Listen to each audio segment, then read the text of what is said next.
Principle number 6, Power of Words.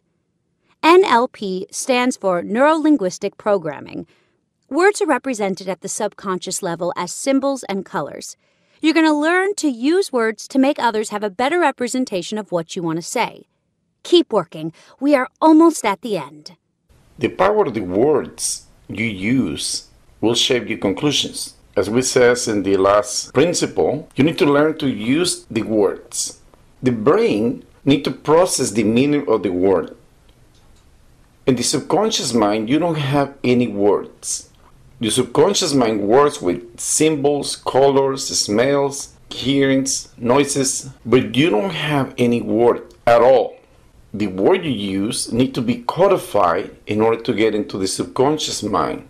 The conscious mind is conceptual, and those concepts need to transfer as a code inside the subconscious mind.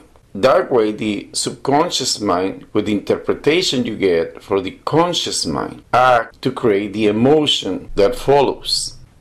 Right now, in this moment, try to think about how you use the words. Close your eyes and imagine in your mind somebody you really love in front of you and say aloud, "I love you." Now open your eyes. What do you feel? Do you feel something special? Probably nothing. Now close your eyes again. Put again the image of the person or the child who you really love. And says the next words. "I'm loving you." Do you feel something different? I guarantee you did. Because words with action always will modify and has stronger symbols inside you. That's why it's important to check the normalizations. How important is to put action into your words. In other words, you need to start to describe with action what is inside you. You will influence more people around you. The subconscious mind will record the codes you send to them, but it's the conscious mind who makes the codes. What will happen when you record in a recording machine and you play it back? Just play back what you record. It's exactly what happened with your subconscious mind. Whatever you record is what will come out. In this case, it's very important to record good things into your subconscious mind, who is your memory. What happened with the affirmations you do? Guess for a moment that you try to repeat yourself, "I'm rich." Your conscious mind need to codify that. And what do your conscious mind think about if you are rich or not? If it's not true, they will put the code of lie, and you will send to your subconscious mind a code who says it's lie. If you repeat it 100 times, it's 100 times the same lie. And not because you repeat the same word 100 times, you will start to believe it. You will stronger believe that it's a lie. Here you need to use the words correctly in order for you to record good things into your subconscious mind. How? Just imagine when you leave a situation and you get in a conclusion of what happened, do you do something else? Just stop right there. This is the end. This is the conclusion. That closed the door. And the moment you start to ask questions, like we said in the last principle, as more questions you ask, you open the door again. What if? Going to conclusions, the only thing they do is to stop you thinking. Your subconscious mind will send any signals to keep searching. The only thing will send will be the emotion. As soon as the emotion appears, nothing else to do. What do you tell to the other people about you, about your life, about your wife, about your husband, about your kids? What kind of stories do you tell? The subconscious mind has no past and no future. The subconscious mind has only the present time. Whatever you says, you're sending the codes to the subconscious mind. The subconscious mind don't know if it's yesterday, tomorrow, or never was. The only difference has the subconscious mind is if it's fake or it's true, according to the codes you send. The subconscious mind cannot make any analysis of what you're saying. Every time you start to speak with another person about the negativity of your life, about the problems you have, What happened, you start to revive in the subconscious mind the emotion who is the result of your conclusion, your interpretation. And you live again that. Automatically, if you repeat and repeat and repeat the same story, that will become your reality. And guess what will appear again? The same situations over and over and over. What happened with a dog? Find a cat. The cat is walking in the street. The dog attacked the cat. The cat put the hair up and started to fight back. As soon as they finish the fight, the cat started to walk. And what happened with that fight-flight response, that adrenaline, who make him fight against the dog? The cat stopped to release the hormones and keep going. If he find another cat, do you think that he will say to the other cat, guess what? Just I seen a dog who attacked me, and he started to feel the same over and over and over every time he's seen a friend. That's why the animals live more relaxed than humans. Humans try to remember everything what happened to them. They live that situation over and over and over. In the subconscious mind is the present time, and anytime you count, every time you say something, you will revive that emotion again. You will release the same hormones. You will do the same process. Now watch what you're saying to the others. Your habit is to say bad stories. Change the habit. How? With repetition. Put your attention in the good things. 10% of the good things you have in your life is the only things you can count on. Just talk and speak about that, not about the negative things. Training process to be an elite, the number one requirement.